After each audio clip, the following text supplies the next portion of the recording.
Class today we'll talk about how can you select image sum on your AnkiDroid app. We're going to figure out the solution or know how you can do that in your app.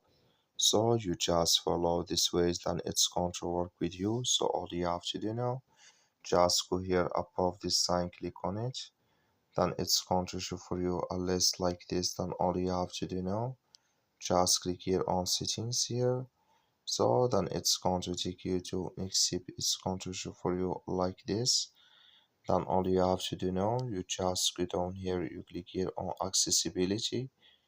When you just click on accessibility here, come to next step here, come here to image sum, and there can you select here image sum on this list on your AnkiDroid app. So that's all you have to do. That's all. Thank you for watching. Don't forget to support us by liking, subscribe, just follow these ways, then it's going to work with you.